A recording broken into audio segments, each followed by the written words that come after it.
How would you feel if you had to go to school in a foreign country? Let's say you didn't know any English and you had to go to school in an English-speaking country. Can you imagine all the different things that could happen to you?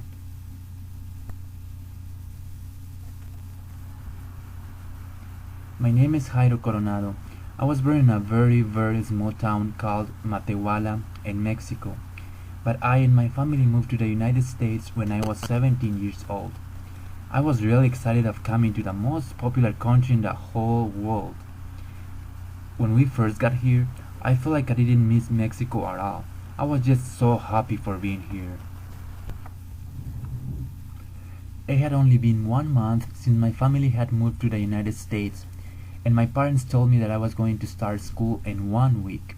I couldn't believe what I was hearing. I was so worried because I didn't know any English and I didn't know anyone. But at the same time, I was really excited because it was going to be my first day at school in the United States. I wanted to know how people were gonna treat me. I just wanted to start making new friends and I was so excited about that. But still, I was wondering how people were gonna treat me. Days went by so fast and it was only one day left before I started school. It was a Sunday morning and one of my cousins told me that many people in the United States don't like foreign people. I just laughed because I thought he was just playing around, because that's what many of my friends used to say in Mexico. Then he told me he was serious, but I still didn't want to believe him. But I knew in myself that he might be right. I pretty much didn't sleep the entire night. Finally, the morning had arrived. The day I was waiting for was here. It was a cloudy day. I was pretty sure it was gonna start raining very soon, but it was time to go to school. I was extremely nervous. I was pretty much shaking as I was walking to the main doors of the school. It was the beginning of the week, so most of the students were happy to see their friends again. It was lunchtime, and I knew I had to go to a cafeteria for that. I sat on the first table I could find. After a little bit, a white guy came to sit with me saying, "Hi, I'm Dan. What is your name? Where are you from?" I just smiled because I knew there was nothing else I could do or say, for I didn't know how to answer him in English. "Why are you so quiet?" I still didn't answer him. By then, Dan had already noticed that maybe I didn't know any English.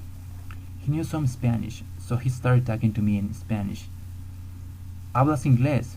Do you speak English?" he said. No hablo inglés. I don't speak any English," I said. "¿Cómo te llamas? What is your name?" "Me llamo Jairo. My name is Jairo," I said. Other students, Joe and Rudy, were sitting at the table next to us.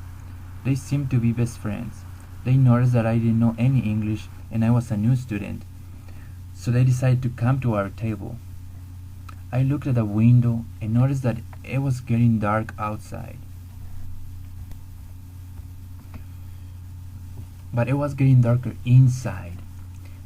Joe and Rudy got close to me.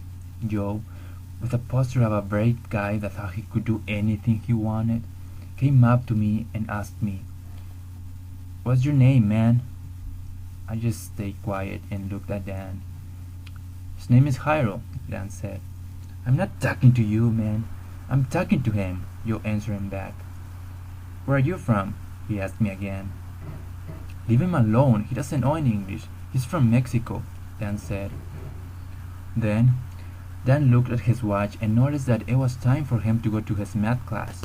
So he just said goodbye to me and then he left.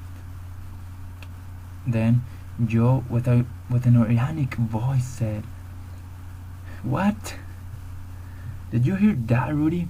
He doesn't know any English."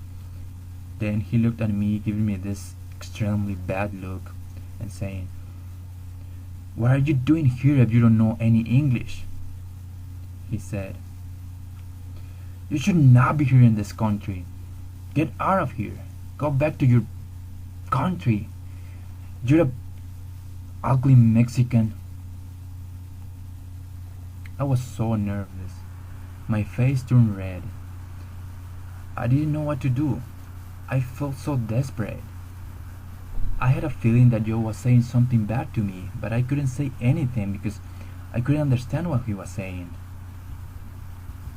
The first thing that came to my mind was, I wish I could understand English. Say something, man. You're not going to say anything?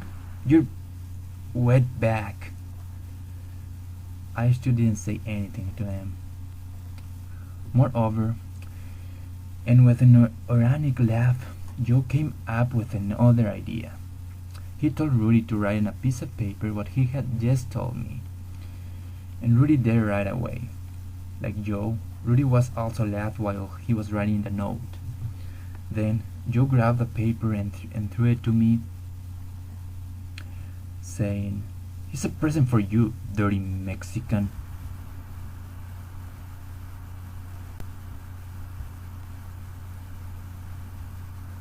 A little bit less nervous, I grabbed the piece of paper as quick as I could. The first thing that I did was to get out my Spanish-English translator, and I translate every single thing from English to Spanish. I felt so frustrated after I realized what those guys had said to me. I just put my hands on my face, trying to keep tears from coming out of my eyes. And full with courage, I fizzed my hands as hard as I could and said to myself, one day I'm going to learn English, and I will help make this country a better one with no discrimination. My first day of school was over, but I had learned more than what I thought.